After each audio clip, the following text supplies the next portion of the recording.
Okay. All right. Sir, you've got a very interesting program set up here to support generals, a year-long program where you come together for 3 days approximately each month 3-4 days. to work on a design inquiry. So the topic changes every month, and it's an immersive experience doing deep design work on a topic that's relevant to your organization. Can you talk to us about how you, as the designer of the design experience in some ways, create the conditions, the psychological conditions, the physical conditions, the environment for learners to thrive in their design education experience?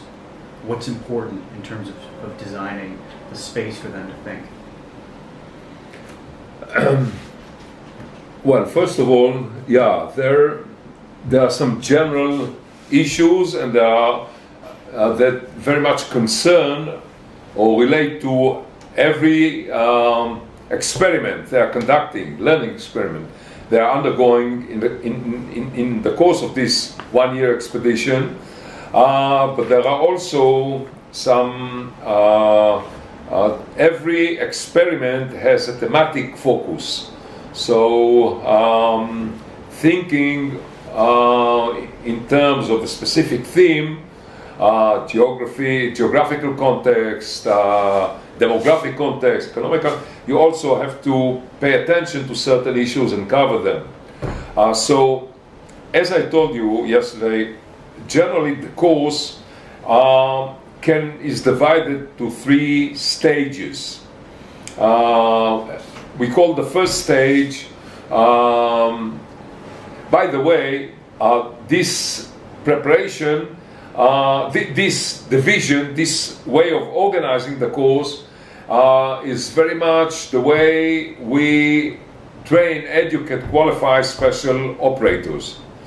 The first stage is we call the preparatory, mechin in Hebrew. Mechin means to prepare. It's the preparatory stage, and in the course of this stage, the participants are supposed to develop those elements, those functions, those capacities and competencies that later will enable them to, cruise mentally more freely and inquire, investigate, and construct, deal with the issues that are more related to strategic and operational themes. In the course of this stage, they actually deal there are 4 experiments, each one lasting 3 days, in which they are dealing with all these competencies and functions. The first experiment or experience, or we use the word, by the way, we call every experiment an operation. So the whole course is a continuum of between 12 or 13, sometimes 11 operations. Each operation is lasts about 3-4 days. It depends on the specific conditions. So the first operation very much focuses on, to use military terms, the goal or the objective of the first operation is to frame commonly a theory that may serve the participants as what we call an identity map, or create their own identity, or reframe or frame their own identity. Remember that the participants in the course are coming from 4 or 5 sources, different sources or institutions. There are the military, which are, about 11 or 12, all of them generals from the various services, arms, Air Force, Navy, ground forces, special operations, intelligence, logistics, whatever. Then we have a group of people at that level, I mean at that rank from Mossad, are coming from both research, operations, dark, black operations, I mean logistics, technology in Mossad. A group of 3 are coming from Shin Bet, and again, special operations in Shin Bet, which is the equivalent to your FBI, but not exactly, because the Shin Bet also does cover all the intelligence that they are the principal intelligence source concerning the Palestinians. So all operations in Gaza and Judea and Samaria, the occupied territories, are based on Shin Bet. And in this capacity, the Shin Bet has a very tight linkage with the military. Actually, I mean, there is, and Shin Bet and the military, I mean, you don't have this in your case. I mean, FBI and the military hardly interact. Here, there's this very, very intensive interaction all year. I mean, for many years, this has been the case, which the Shin Bet and the military are, especially in the south and north, in Central Command and Southern Command, are collaborating with the military, cooperating with the military continually, all over the year, all the time. And they provide the sources, the intelligence, the sources of information, and they are involved in any operation, whether it is being conducted by air, ground forces, special operations. They are involved very, very intensively. So we have 2 or 3 of these guys. We have 1 or 2 from the police who are supposed to cover what we call internal security operations within Israel, and you can understand from that we do not differentiate, or we see a tight linkage between internal operations and external operations. So you go to great lengths to make sure you've got heterogeneity or diversity in the groups in order to help them think, to cruise mentally, right? There's another really unique aspect of your design program that we had never heard before, that was interesting yesterday to hear you speak about the role of the team leader. And he changes every month. And you work with that team leader. So you're not giving a process that they then follow, but you're supporting an individual to design the process that his group will go through for that month on that design. We basically lay out we define the learning objective. We very much highlight to the leader that we invite usually a month or 6 weeks prior to the operation that he's supposed to lead, to a set of briefings.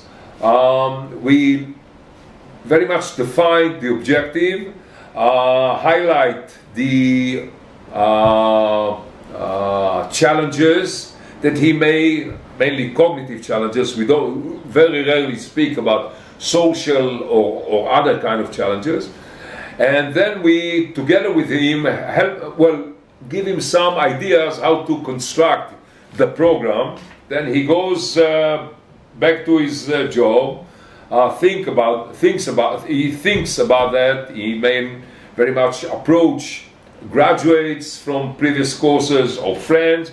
He frames up the program, gets back to us, discuss it with us, and by the program we don't necessarily mean only the organization of the learning. We very much try and highlight issues, cognitive challenges he's supposed to address specifically. He prepares himself, and we conduct a set of discussions, and finally he frames up the programs and the program, and then he leads the team. When the team is assembled, he gives them the mission, he gives them the information, which of course they also cover by reading, and then he leads as primus inter pares. I mean, I mean, he is a member of the team, but he is the leader, and he leads the team, and he very much makes the learning decisions, the design decisions, and at the end, very much with the team together, and the organization that he's been using, he frames up the products of the learning, and then present the products, the insights gained in the course of the learning, but also the cognitive path that the team took, all the considerations, what we call the design issues that he addressed, all the he very much explains what we call the mind expedition that the team as a learning system took while grappling with a problem and developing the final appreciation, and then he presented to the other team, and maybe sometimes the chief of the general staff, or the J3 or J2, whoever, or one of the theater commanders who is very much involved or is related to the problem that was investigated or inquired. So this is how it goes. Yeah, that's.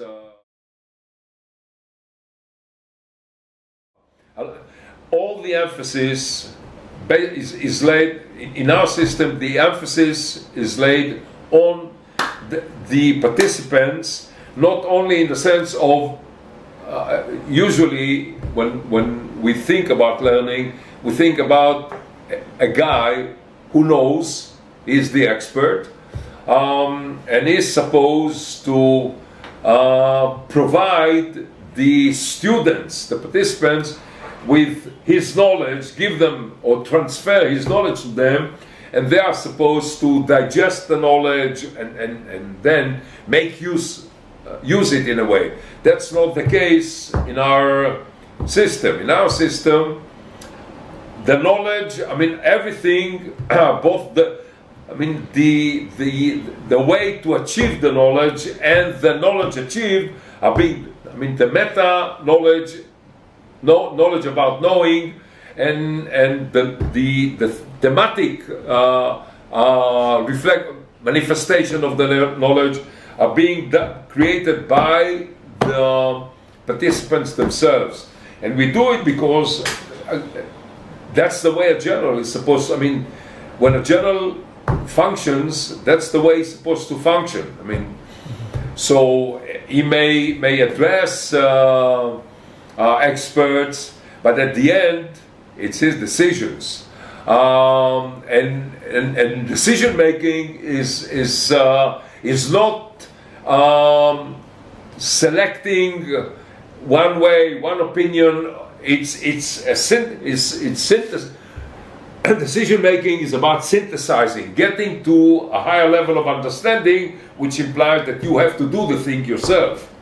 So aside from giving some thematic direction and some coaching at important points along the way, when you see an opportunity to accelerate someone's learning journey, that's it. It's really driven by a leader and the participants themselves. Yeah, and we intervene. Both the cognitive operators, Ofra and myself, and the